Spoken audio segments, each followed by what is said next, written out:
Good evening and welcome. I am Amarachi Ubani. Tonight, EFCC to extend its dragnet to include more highly placed Nigerians suspected to have looted the National Treasury. IMF Chief meets National Assembly members, says Nigeria's economic future is better than its past. Also suggests removal of petroleum subsidy. Federal government perfects strategies to block financial leakages in the nation's economy. And controversy as North Korea carries out an underground hydrogen bomb test. And on business news tonight, Nigeria's stock market plunges by 3.28% to close the day at 27,180.76. And sports news, Super Eagles play a 1-1 draw with the Palancas Negras of Angola in a friendly as the team intensify preparations for the African Nations Championship. And from Abuja, I'm Yenisi Ipaye. Outrage as Muslim cleric is sentenced to death for alleged blasphemy in Kano State.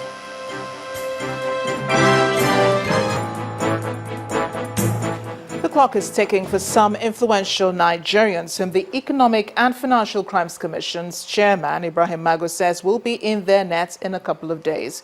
Some of them are already explaining their role or giving a breakdown of how monies they collected from the nation's treasury were disbursed. Confirming this latest move, spokesperson of the EFCC, Wilson Owujaren, said the affected persons have been under the EFCC searchlight for a while now. One of them is a former PDP Board of Trustees chairman who allegedly collected 260 million naira from the former National Security Advisor, Colonel Sambo Dasuki. Chief Tony Anenih explains that of the amount, 63 million naira was given to Alhaji Tanki Yakasai, a former special assistant to former President Shehu Shagari on National Assembly. Meanwhile, the EFCC chairman cited examples of several highly placed Nigerians, including the former National Security Advisor, Colonel Sambo Dasuki, former ministers and ex-governors who are being quizzed by the agency about the management of the nation's funds.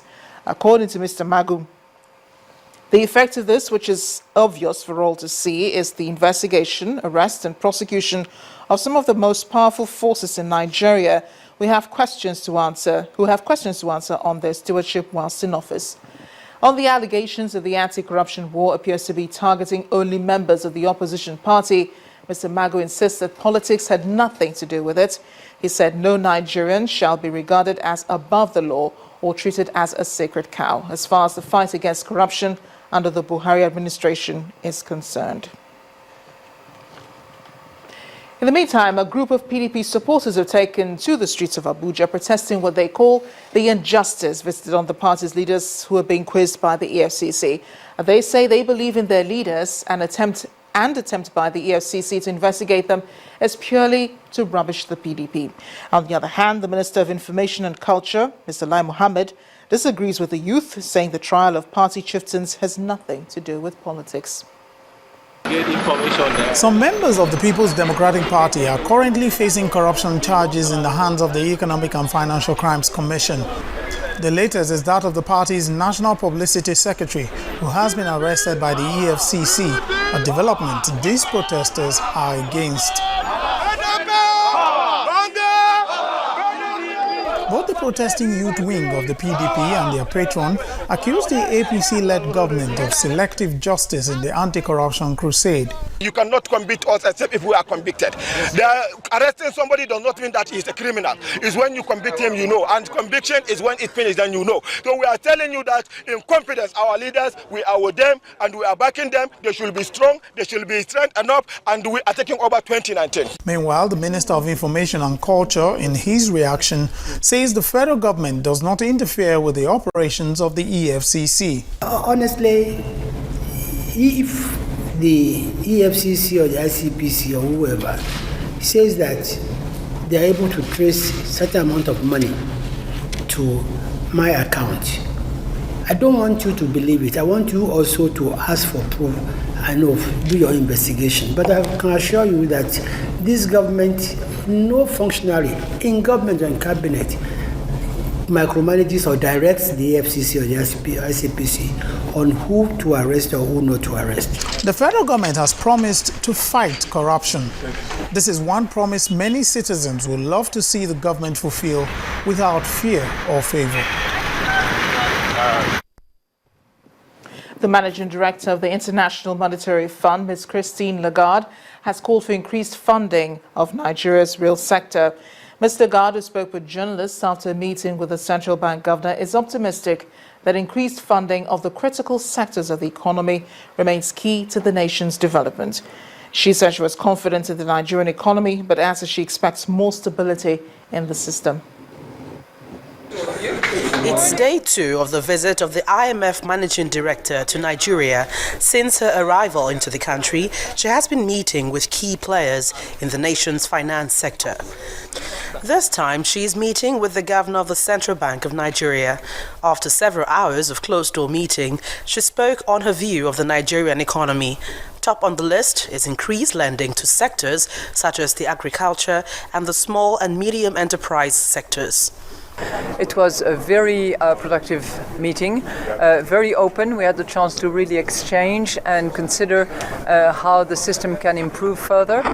The financial sector of Nigeria is strong, solid, and needs to continue to be so, but it also needs to lend to the real economy and to provide good terms of business.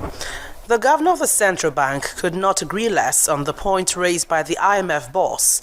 He promised to fashion out modalities in getting the commercial banks work in that direction.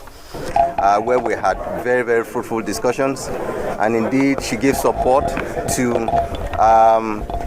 the efforts of the Central Bank of Nigeria by also trying to encourage our Nigerian banks to continue to support the real sector, support the small-scale enterprises in Nigeria, and indeed also push that we should try as much as possible to do those lending activities at very, very concessionary pricing, just like we're doing. And indeed, the banks themselves have given the award that they will do their best to support, notwithstanding the critical risks as well as some of the challenges that we have in the environment.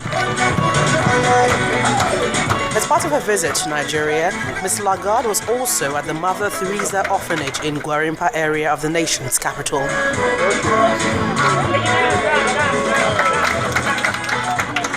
She advises the government to invest in its younger generation. The future of Nigeria is bigger than its past, but the future is built investing in youth and education, and this is what you do. The IMF boss donated 1.5 million naira to the orphanage to improve the lives of the children. The Federal Executive Council says it is perfecting strategies towards plugging leakages in the federal ministries, departments and agencies. Briefing State House correspondents after the council meeting presided over by President Muhammadu Buhari, the Minister of Finance, Mrs. Kemi Adeosun, says a strategy, which was the only item at the first meeting of the Federal Executive Council meeting this year, aims at fiscal growth of the economy. Mrs. Adeosun decries a situation where many agencies of government do not remit revenues to the Federation account. She says henceforth, MDAs must submit a budget which must be approved by governments to ensure that public monies in public agencies are well spent. She adds that the objective is to ensure that every naira of government is well utilized. Council observed that in the past, MDAs spent money without control. The Minister of Finance also denied reports that the federal government has withdrawn the budget. Ministers of the Federal Republic of Nigeria reconvene after the Christmas and New Year holidays. President Muhammadu Buhari is on hand to preside over the first Federal Executive Council meeting in the new year. Also present is Vice President Yemi Oshibajo. That I'll be faithful and bear true allegiance. The first assignment is the swearing in of the head of service of the Federation, and the lot falls on Mrs. Winifred Oyoita, who has been in acting position for 3 months. She told State House correspondents what she is out to do following her new assignment.